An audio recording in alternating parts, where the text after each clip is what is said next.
ও বুবু আইসো চট করিয়া, আয়না ঘর তোমার জন্য রাখছি গো সাজাইয়া। কথা বলেন ঠিক কিনা?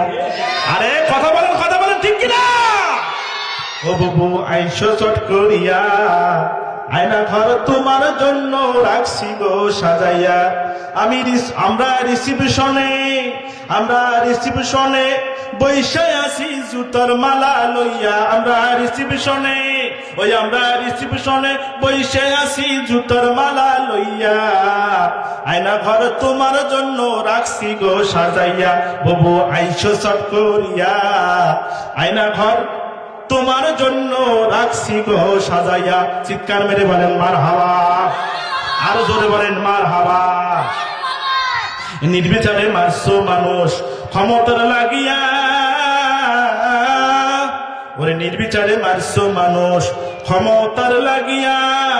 দিন ধর্ম আর মানবতা সবকিছু সারিয়া। কথা বলেন ঠিক কিনা? ওরে নির্বিচারে মারছো মানুষ ক্ষমতার লাগিয়া, দিন ধর্ম আর মানবতা সবকিছু সারিয়া। তোমার পাপের শাস্তি পাইতে হবে। কথা বলেন ঠিক কিনা? ও তোমার পাপের শাস্তি পাইতে হবে, যাইও না ভুলিয়া। আয়না ঘর তোমার জন্য রাখছি গো সাজাইয়া। বুবু আইসো চট করিয়া, আয়না ঘর তোমার জন্য রাখছি গো সাজাইয়া। একটু চিৎকার করে বলেন মারহাবা। ও তুমি পিতা হত্যার বিচার করছো নিজ হাতে এই দেশে, তোমার বিচার দেখবে জাতি আছে এই খায় এসে। কথা বলেন ঠিক কিনা? আরো জোরে বলেন ঠিক কিনা? ও তুমি পিতা হত্যা করছো বিচার নিজ হাতে এই দেশে, তোমার বিচার দেখবে জাতি আছে এই খায় এসে। ও তোমার কর্মফল পাবেই তুমি, দেখো গো ভাবিয়া।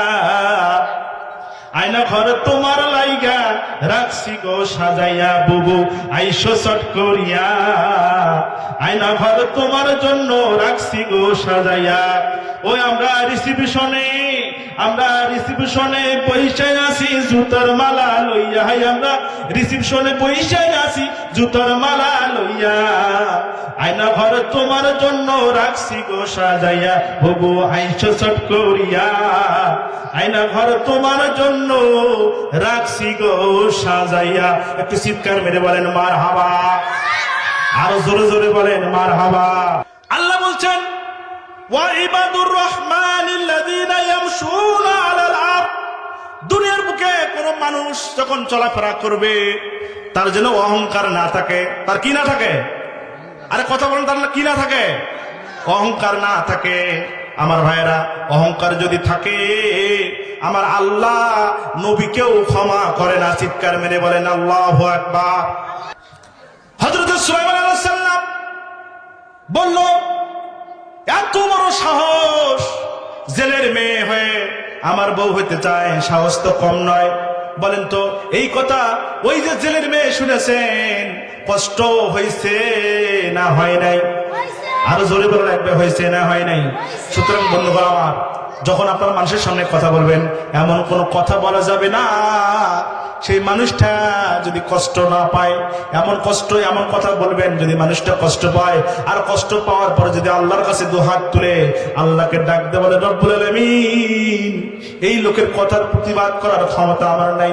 ও বাবু, আমার ক্ষমতা নাই, কিন্তু তুমি তো ক্ষমতাদার। এই যে কথা আমাকে বলে কষ্ট দিয়েছে, আল্লাহ তুমি তার উচিত বিচার করে দিও। চিৎকার মেরে বলেন সুবহানাল্লাহ। এই কথা যদি আল্লাহর কাছে যায়, আল্লাহ বিচার করার ক্ষমতা আছে না নাই? আরো জোরে বলে রাখবে, আছে না নাই? আমার ভাইরা, হযরত সুলাইমান আলাইহিস সালাম ডাক দিয়ে বললেন, এত বড় সাহস, আমাকে বিয়ে করতে চায় জেলের মেয়ে। তার ইচ্ছা তো কম নয়, সাহস তো কম নয়। আল্লাহ এই কথা শুনে বলল, সুলাইমান অহংকার করলি, অহংকারী তো আমি পছন্দ করি না, সুতরাং তোকে নবী বানাইলাম। আর জেলের মেয়ে বিয়ে বসতে চাইছে দেখে অহংকার করলি, সুতরাং তোকে পরীক্ষা না কইরা আমি তোকে দুনিয়া থেকে নিতে পারবো না। একটু চিৎকার মেরে বলেন সুবহানাল্লাহ। আরো জোরে বলেন সুবহানাল্লাহ। আরো জোরে জোরে বলেন সুবহানাল্লাহ। আমার ভাইরা, অহংকার করা যাবে না, মানুষকে ঘৃণা করা যাবে না, মানুষকে অপছন্দ করা যাবে না। তৎকালীন সময়ে হযরতে বিশ্বনবী জনাবে মুহাম্মদ রাসূলুল্লাহ সাল্লাল্লাহু আলাইহি সাল্লাম যখন নবীয়তের মোবাইল আছে, মোবাইল আমার ভাইরা, নবীয়তের চেয়ারে যখন বসেছে, নবীয়ত যখন আল্লাহ তাআলা দান করেছেন, ওই সময় আল্লাহ সুবহানাহু ওয়া তাআলা যাকে নবীয়ত দান করলেন, অসহায় মানুষগুলো ইসলাম গ্রহণ করলো। অসহায় মানুষদের ভিতরে একজন সাহাবী ছিল, নবীর আশেপাশে ঘুরতো, তার নাম ছিল হযরতে জুলাইবিব রাদিয়াল্লাহু তাআলা। কি নাম? হযরতে জুলাইবিব। কি নাম? হযরতে জুলাইবিব রাদিয়াল্লাহু তাআলার নাম ছিল। হযরতে জুলাইবিব আলাইহিস সালাম, হযরত জুলাইবিব রাদিয়াল্লাহু তাআলা আনহু একদিন বিশ্ব নবী এরকম মিটিং বসাইছে, হযরত জুলাইবিব সেখানে যা হাজির হয়েছে। হযরত জুলাইবিব রাদিয়াল্লাহু তাআলার পরনে কোনো কাপড় নাই, উস্কো খুস্কো চেহারা, খানা নাই, মানুষ খায়া যেগুলো ফেলে দেয় সেগুলো খায়, নবীর আশেপাশে ঘোরাঘুরি করে, পরনে কোনো কাপড় নাই। বিশ্ব নবী ডাক দিয়ে বলল, জুলাইবিব রে, তোর কি বিয়ে করতে মন চায় না? একটু জোরে বলেন সুবহানাল্লাহ, আরো জোরে বলেন সুবহানাল্লাহ। আমার ভাইরা, হযরত জুলাইবিব আলাইহিস সালাম, হযরত জুলাইবিব রাদিয়াল্লাহু তাআলা বললেন, ও নবী, আমার সম্পর্কে আপনি সবই জানেন, আমার বিয়ে করার তো কোনো অবস্থা নাই, আমার পরনে নাই কাপড়, নাই কোনো জামা, আমার কোনো থাকার জায়গা নাই, আপনার আশেপাশে থাকি, মানুষ খেয়ে ফেলে দিলে সেটা আমি খায় বেঁচে থাকি, সুতরাং আমার বিয়ে আমাকে কে দিবে? এরকম মেয়ে কারো তো আর মনে হয় বেশি হয় নাই। একটু চিৎকার মেরে বলে দেন মারহাবা। বিশ্বনবী বললেন, জুলাইবিব তুমি কি বিয়ে করবা? একটু জোরে বলেন না সুবহানাল্লাহ। জুলাইবিব বললেন, রাসূল, আমার বিয়ে করার ইচ্ছা থাকলেও তো বলতে পারি না, বউ নিয়ে এসে খাওয়াবো কি? সেরকম শক্তি, সেরকম বাড়ি, সেরকম অর্থ তো আমার নাই, নিজের পরনের কাপড় নাই। বিশ্বনবী ডাক দিয়ে বলেন, জুলাইবিব রে, একটা চিঠি লিখে দিলাম, এই চিঠি নিয়ে অমুকের আনসারি বাড়িতে চলে যা। চলে যাওয়ার পরে আনসারিকে দেখা যায় আমি তোকে বিয়ের প্রস্তাব দিয়ে পাঠিয়েছি। একটু চিৎকার মেরে বলা যাবে সুবহানাল্লাহ। আমার বন্ধুগণ, এ কলিজার টুকরা যুবকেরা, তরুণেরা, মুরব্বী বাবারা, আমার দিকে তাকায় থাকেন। কঠিন একটা ঘটনা আপনাদের সামনে পেশ করতেছি রে ভাইজান। আমার বন্ধু, আর একটা আমলের কথা আপনাদের সামনে বলে যাব। আমার ভাইয়েরা, যারা বিয়ে করেছেন, যারা বিয়ে করেন নাই, সবাই শুনে রাখেন। আমার বন্ধুগণ, মেয়েদের এমন একটা জায়গা আছে, ওই মেয়েকে যদি সেখানে হাত দিয়ে যদি তাকে রাত্রে ঘুমায়া আপনি দিতে পারেন, একবার সারা রাত্রি জেগে থেকে নফল ইবাদত করলে যে সওয়াব হবে, আল্লাহ রাব্বুল আলামিন সেই সওয়াব ওই পুরুষের আমলনামায় দান করে দিবেন। চিৎকার মেরে বলা যাবে সুবহানাল্লাহ।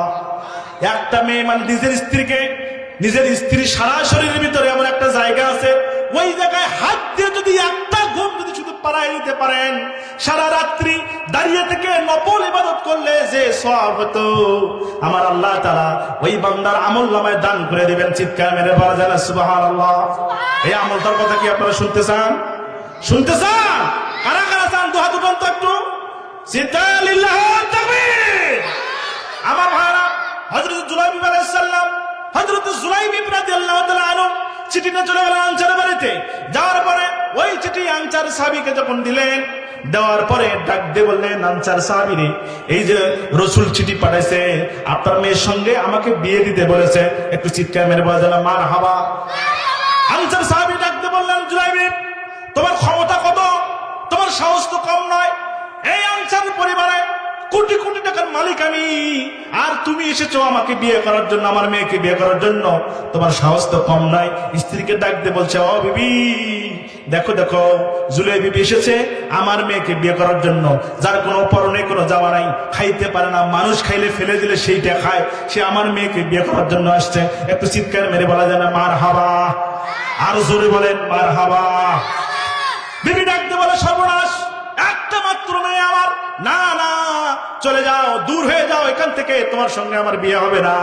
এবার ভিতর থেকে মেয়ে ডাক দিয়ে বলছে, আম্মু, বিয়ের প্রস্তাবটা কে দিয়েছে তুমি দেখেছো নাকি? একটু চিৎকার মেরে বলে যান আল্লাহু আকবার। ডাক দিয়ে বলে, আব্বু গো, ও আমার আব্বা, চিঠি কে দিয়েছে? সেদিকে কি তোমার লক্ষ্য নাই? এ বাবা, ও আমার মা, আমার আম্মু, এই যে বিশ্ব নবী নিজে চিঠি দিয়েছেন বিয়ের প্রস্তাব দিয়ে, আম্মু গো খবরদার খবরদার, তাকে তোমরা ফেরত পাঠাইও না, তাকে বের করে দিও না, আমি এই বিয়েতে রাজি আছি। একটু চিৎকার মেরে জানা সুবহানাল্লাহ। আমার ভাইরা, মেয়ের কথা শুনে আনসারী সাহাবী রাজি হয়ে গেলেন। রাজি হওয়ার পরে ওই দিনে তার বাসরাত্রিতে চলে গেছেন জুলাইবিব রাদিয়াল্লাহু তাআলা আনহু। ইতিমধ্যেই খবর এসেছে, ডাক দিয়ে বলছে, কে আসো নবীর সৈনিকেরা, রেডি হয়ে যাও, যুদ্ধের জন্য রেডি হয়ে যাও। বিশ্বনবী ডাক দিয়েছেন, যুদ্ধের ময়দানে ঝাঁপিয়ে পড়া লাগবে। চিৎকার মেরে বলা যায় না সুবহানাল্লাহ। জুলাইবিব রাদিয়াল্লাহু তাআলা আনহু স্ত্রীকে বলছেন, স্ত্রী রে, যুদ্ধের ময়দানে বিবি আমাকে বিশ্বনবী ডেকেছেন, আর সময় নাই, দেখা হবে তোমার সঙ্গে হাসরের ময়দানে, সুতরাং তোমার সঙ্গে কিছু করতে পারলাম না, আমাকে ক্ষমা করে দিও। জুলাইবিব রাদিয়াল্লাহু তাআলা আনহু যুদ্ধের ময়দানে চলে গেলেন। যুদ্ধ হলো, অসংখ্য সাহাবী মারা গেল। সাহাবী যখন মারা গেল, বিশ্বনবী ডাক দিয়ে বলেন, এ সাহাবীরা, কে কোথায় আছো রে, লাশগুলো একখানে করো। এ সাহাবী, লাশগুলো একখানে করা হলো। সব সাহাবীকে পাওয়া গেল। বিশ্বনবী ডাক দিয়ে বলছে, রে সাহাবীরা, আমার জুলাইবিব কই, আমার জুলাইবিবকে আমি দেখতে পাচ্ছি না। একটু চিৎকার মেরে বলা যায় না সুবহানাল্লাহ। আমার বন্ধুগণ, হযরত জুলাইবিব রাদিয়াল্লাহু তাআলা আনহু কেউ তেমন চেনে না। বিশ্বনবী নিজে খুঁজতে লাগলেন। খুঁজতে দেখে এক কোণায় অসংখ্য তরবারির আঘাতে খণ্ড বিখণ্ড হয়ে জুলাইবিব রাস্তায় পড়ে আছে। চিৎকার মেরে বলা যায় না সুবহানাল্লাহ। ভাইরা আমার, জুলাইবিব রাদিয়াল্লাহু তাআলা আনহুকে বিশ্বনবী কোলে নিলেন। কোলে নিয়ে বললেন, এ সাহাবীরা, হঠাৎ করে মাথাটা ঘুরিয়ে ফেললেন। সাহাবীরা জিজ্ঞেস করলেন, রাসূলুল্লাহ, আপনি হঠাৎ করে মাথা ঘুরালেন কেন? ডাক দিয়ে বলেন, সাহাবীরা রে, আমি যেটা দেখি তোমরা সেটা দেখো না। চিৎকার মেরে বলেন সুবহানাল্লাহ। আমার বন্ধু রাসূলুল্লাহ ডাক দিয়ে বলেন, এ সাহাবীরা, আমার জুলাইবিবরে আল্লাহ তাআলা এমন ভাবে কবুল করেছে, অসংখ্য হুর কিলিমাত এই জুলাইবিবকে নেওয়ার জন্য আসমান থেকে নেমে আসতেছে। চিৎকার মেরে বলেন সুবহানাল্লাহ। এ বন্ধু, এই ঘটনা আপনাদের সামনে বলার কারণ, কোন মানুষকে কখনো অবহেলা করবেন না, অপমান করার চেষ্টা করবেন না। কালো হোক, ল্যাংড়া হোক, খোড়া হোক, কিছু হোক, সে যদি আল্লাহর কাছে দামি হয়ে যায়, আল্লাহ যদি তাকে ভালোবাসে, তাহলে আল্লাহ তাকে জান্নাতের উচ্চ মাকাম দান করে দেওয়ার ক্ষমতা বলেন আছে না নাই? আরো জোরে বলেন আছে না নাই? আমার বন্ধু, এবার হযরত সুলাইমান আলাইহিস সালাম যখন এই কথা বললেন, আল্লাহ তাকে পরীক্ষা করতে চাইলেন যে পরীক্ষা ছাড়া তোমাকে দুনিয়া থেকে নেব না। মনে আছে? আর জোরে বলেন, মনে আছে তো? আমার বন্ধু, এইভাবে হযরত সুলাইমান আলাইহিস সালামকে আল্লাহ পরীক্ষা করবেন। অসংখ্য জিন, পাখি, পরী, পৃথিবীর সমস্ত জিনিসের ভাষা বোঝার ক্ষমতা আল্লাহ তাআলা তাকে দিয়েছিলেন। একদিন হঠাৎ করে হযরত সুলাইমান আলাইহিস সালাম, সব নবীর একটা করে মুজিজা ছিল। চিৎকার মেরে বলেন সুবহানাল্লাহ। আমাদের বিশ্বনবীর মুজিজা ছিল অসংখ্য মুজিজা। চিৎকার মেরে বলেন সুবহানাল্লাহ। আমার ভাইরা, বিশ্বনবীর মুজিজা কি ছিল? আঙ্গুল দিয়ে ইশারা করে চন্দ্র দ্বিখণ্ডিত হলো। পাথরের সাথে কথা বললে পাথর কথা বলে দিত। এইরকম রসুল যদি ঘুমতো, এটাও তার মুজিজা, ইবাদত হয়ে যেত। পায়খানা করলে পায়খানার ঘ্রাণ আসতো, প্রসাব করলে প্রসাবের ঘ্রাণ আসতো। যেদিক দিয়ে যাইতো সারা শরীরে খালি মুজিজা আর মুজিজা। চিৎকার মেরে বলা যায় সুবহানাল্লাহ। হযরত সুলাইমান আলাইহিস সালামের একটা মুজিজা ছিল আংটি। কি? আহা, কথা বলে না, কি? আংটি। আংটি তার মুজিজা ছিল। ওই আংটি তার হাতে থাকতো, আল্লাহ তাআলা দুনিয়ার পাগল বানায় ফেলতো। চিৎকার মেরে বলা যায় সুবহানাল্লাহ। হযরত সুলাইমান আলাইহিস সালাম ওই আংটিটা একটা জিনকে, মানে জিন ছিল তার পাহারাদার, ওই একটা জিনকে ওই আংটিটা খুলে বাথরুমে ঢুকছে।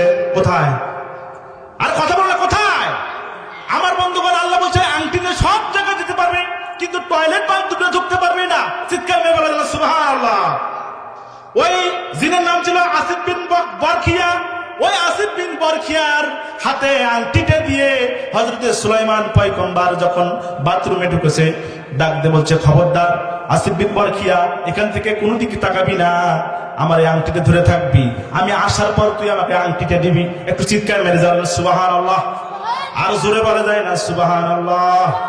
আমার ভাইরা, আংটিটা আসিফ বিন বরখিয়ার হাতে দিয়ে হযরত সুলাইমান পয়গম্বর যখন টয়লেটে ঢুকছে, কিছুক্ষণ পর শয়তান সুলাইমান আলাইহিস সালামের রূপ ধারণ করে আসিফ বিন বরখিয়াকে বলতেছে, এ আসিফ বিন বরখিয়া, আংটিটা আমাকে দে।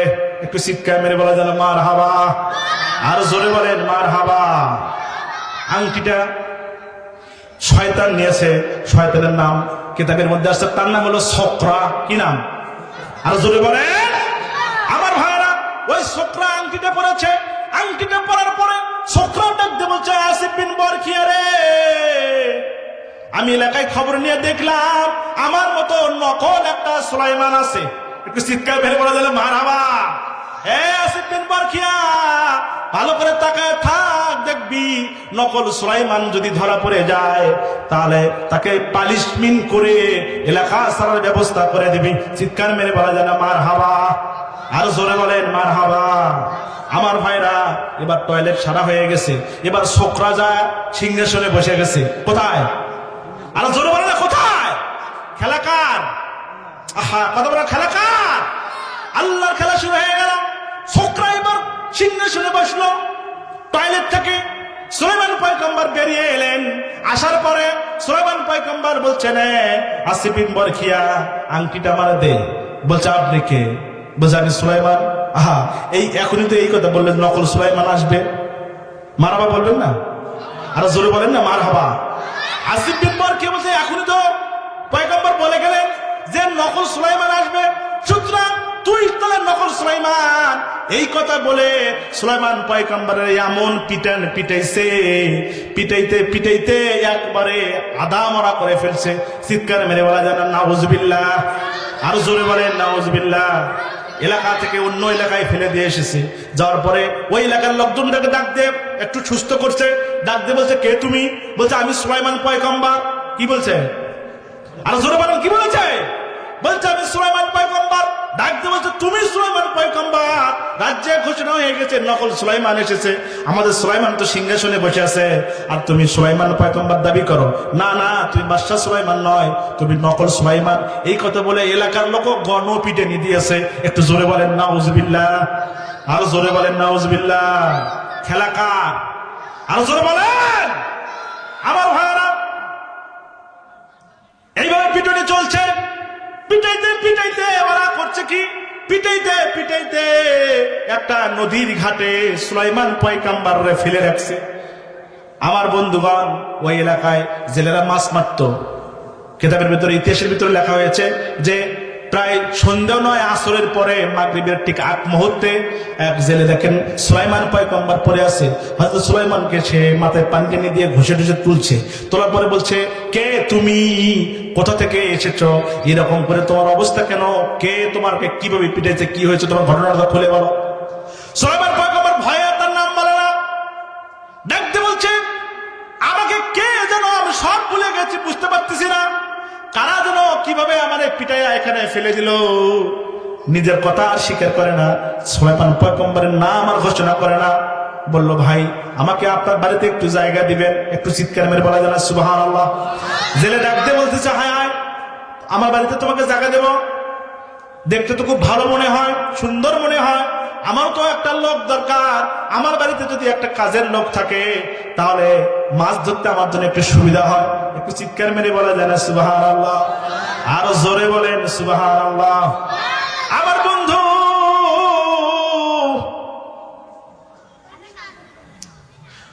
সুলাইমান আলাইহিস সালামকে জেলে নিয়ে গেলেন বাড়িতে। সুলাইমান পয়গম্বর মনে করেন, আহারে, জীবন আমার, আমি ছিলাম বাদশাহ সুলাইমান, আজকে আমি জেলের বাড়িতে আইলাম, জেলের বাড়ির কাজের লোক হয়ে গেলাম। চিৎকার মেরে বলা যায় না মারহাবা, আর জোরে জোরে বলেন মারহাবা। আমার বন্ধুগণ, আমার ভাইয়েরা, এবার বলেন তো, দোয়া কবুল করছে জেলের মেয়ের আল্লাহ, ঠিক কিনা? আরো জোরে বলেন ঠিক কিনা?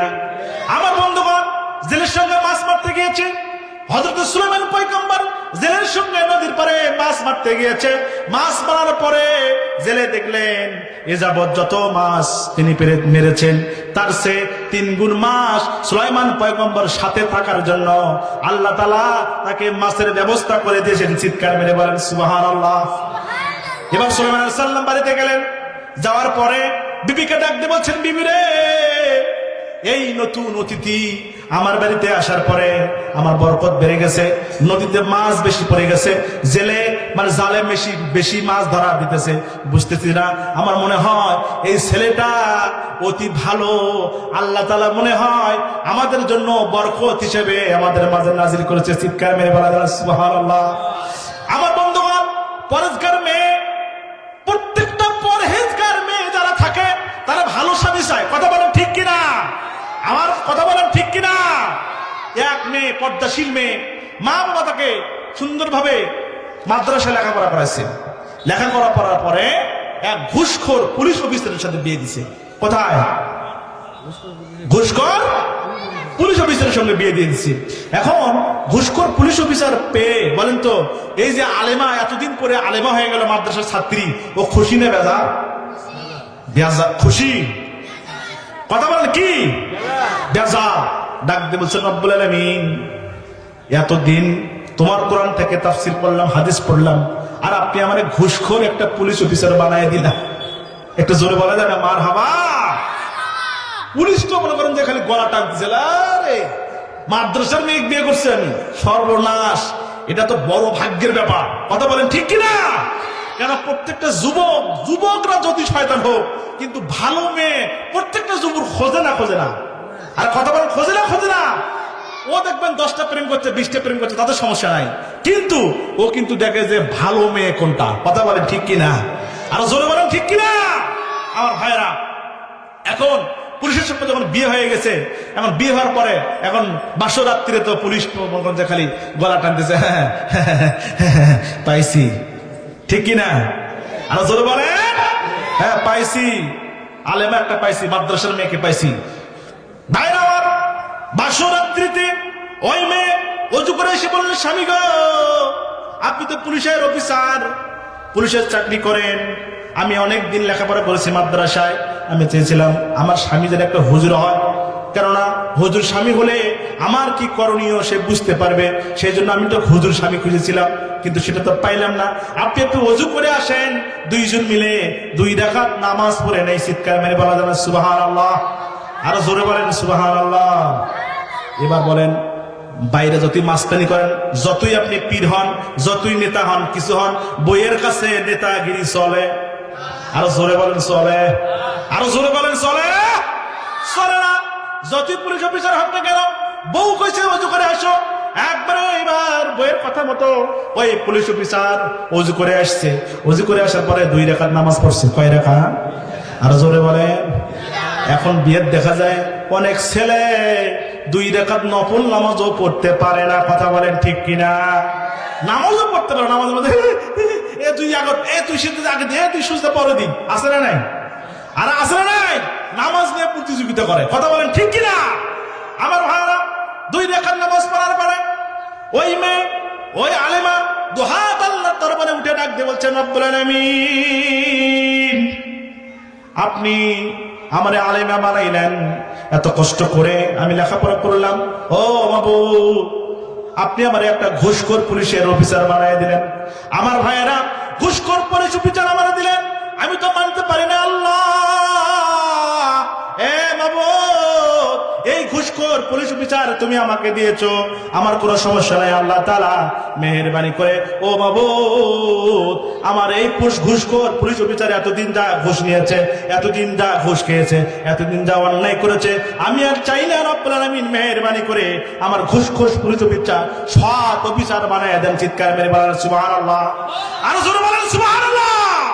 আমার ভাইরা, পুলিশ অফিসার ঘুষ খাইতেছে না, ডাক দিয়ে বলছে, বিবি রে, আর মোনাজাত করার দরকার নাই, আর কোন মোনাজাত করার দরকার নাই, চোখের পানি ফেলাইও না, কথা দিলাম আজ থেকে আমি পুলিশ অফিসার আর কোনদিন ঘুষ খাবো না। চিৎকার মেরে বলা যায় সুবহানাল্লাহ। আর জোরে বলেন সুবহানাল্লাহ।